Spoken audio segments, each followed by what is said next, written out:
नमस्कार साथियों, मैं हूं सुधीर कुमार। सोशल लर्निंग में आपका स्वागत है। दोस्तों, अमेरिका में इस वर्ष 2024 में नवंबर माह में चुनाव होने वाला है। इस चुनाव में मुख्य रूप से दो उम्मीदवार ही हैं, जो कंजर्वेटिव पार्टी की ओर से जो बाइडेन है, जो वर्तमान में राष्ट्रपति भी हैं दोस्तों, और दूसरे रिपब्लिकन पार्टी की ओर से डोनाल्ड ट्रंप उम्मीदवार हैं, जो पूर्व राष्ट्रपति भी रह चुके हैं। अमेरिका के उपराष्ट्रपति कमला हैरिस हैं, जो भारतीय मूल के अमेरिकन नागरिक हैं।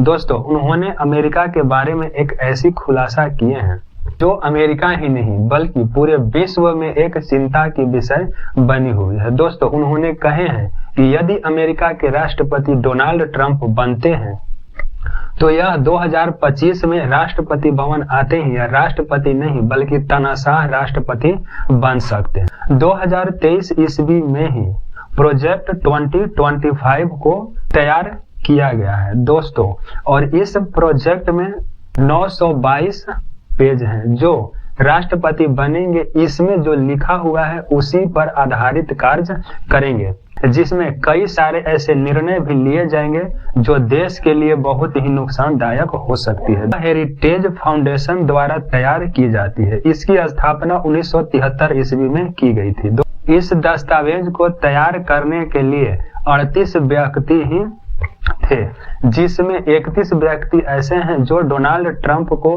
डायरेक्ट या इनडायरेक्ट रूप से समर्थक हैं। इसलिए अमेरिका के उपराष्ट्रपति कमला हैरिस ने कहे हैं कि यदि डोनाल्ड ट्रंप राष्ट्रपति बनते हैं तो इस दस्तावेज के ही आधारित कार्य करेंगे, जो देश में कई ऐसे निर्णय ले सकते हैं जो पूरे अमेरिका या पूरे विश्व के लिए बहुत ही चिंताजनक हो सकती है।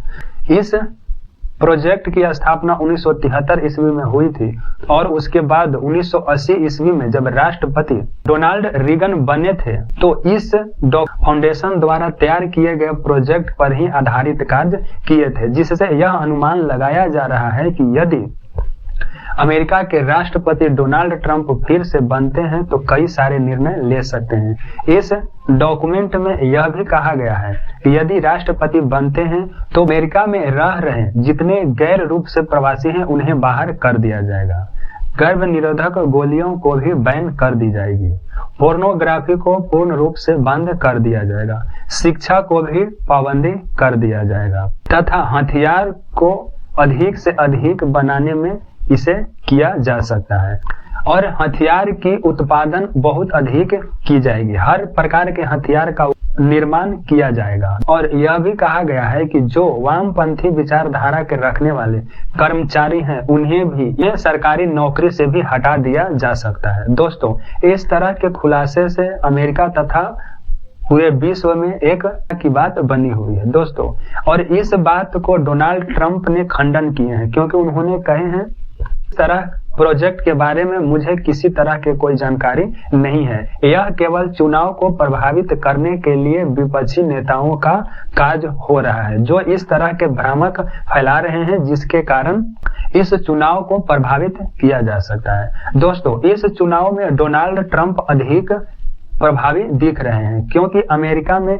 एक ऐसी बात चल रही है कि अधिक उम्र होने के कारण जो बाइडेन को फिर से सत्ता में नहीं आना चाहिए और इन्हें कई सारे गंभीर बीमारी भी है और इन्हें भूलने की भी बीमारी है। डोनाल्ड ट्रंप की उम्र भी लगभग 78 वर्ष हो चुकी है और इस चुनाव में यह पूर्ण रूप से दावेदार दिखते हैं और उम्मीद ऐसी है कि फिर से राष्ट्रपति डोनाल्ड ट्रंप ही बन सकते हैं। दोस्तों, अब इसका निर्णय नवंबर माह में ही होगा कि कौन अमेरिका के राष्ट्रपति बनते हैं। दोस्तों, यदि मेरे चैनल को सब्सक्राइब नहीं किए हैं तो सब्सक्राइब भी कर लीजिएगा। धन्यवाद।